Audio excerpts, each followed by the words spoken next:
Chers amis et chers abonnés du Petit Ballon, bonjour, je suis avec votre sommelier Jean-Michel Deluc. Jean-Michel, bonjour. Bonjour Clément, bonjour tout le monde. Alors Jean-Michel, qu'est-ce qu'on déguste? Alors le nom Anne Gros et Jean-Paul Tholot, tout le monde va dire c'est du Bourgogne. Eh ben non, c'est pas du Bourgogne, c'est du Minervois.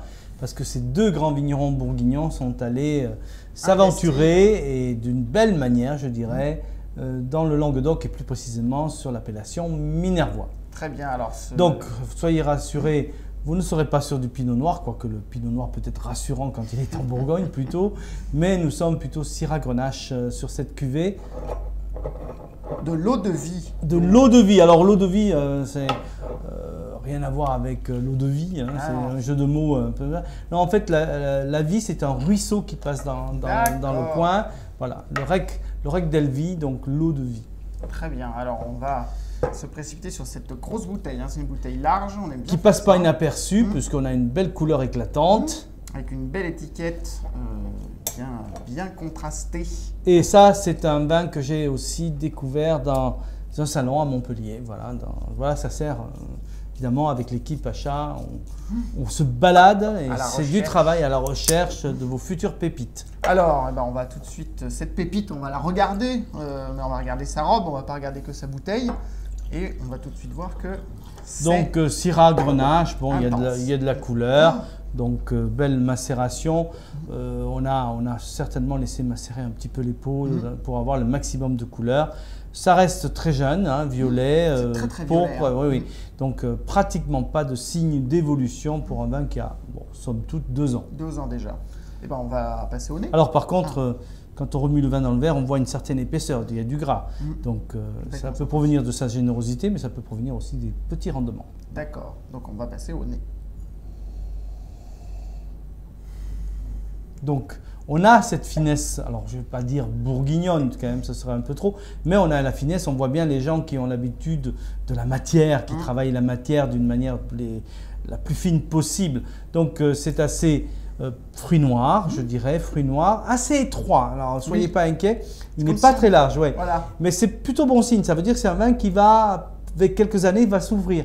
Donc, on a tous les arômes derrière, donc c'est un vin fait pour aller dans vos caves et pour vieillir. Mais à condition qu'il soit bien conservé, donc, on le rappelle. Hein. Des arômes de fruits, des notes un petit peu animales. La Syrah peut avoir cet effet-là sur le Minervois. On peut avoir ce côté un petit peu animal, un peu cuir. Des notes de poivre, d'épices. Des notes un petit peu fumées également, tabac brun. Alors, tabac brun, les gens me demandent ce que c'est qu'un tabac brun. C'est une feuille de tabac qui est séchée naturellement, pas dans des fours. Donc, c'est pour ça qu'on l'appelle tabac brun. Très bien. On va le déguster. On va le déguster. Ah, je sens les épices qui arrivent, donc on voit qu'on a besoin d'aération. Ouais, plus on le laisse.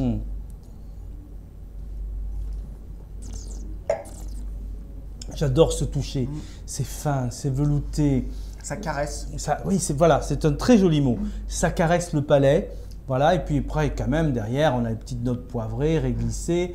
Il y a les tanins très poudreux là, qui couvrent la langue et qui tiennent ce fruité sur une belle longueur. On sent que le vin peut aller beaucoup plus loin.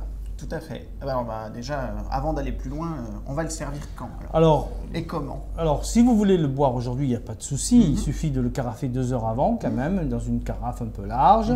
Le servir à 16-17 degrés, pas trop frais quand même. Hein. Pas trop frais parce que c'est un vin qui est quand même structuré. Oui. Voilà. C'est un vin qui mérite 5-6 ans de garde au moins dans la cave, 10 ans maximum. Voilà.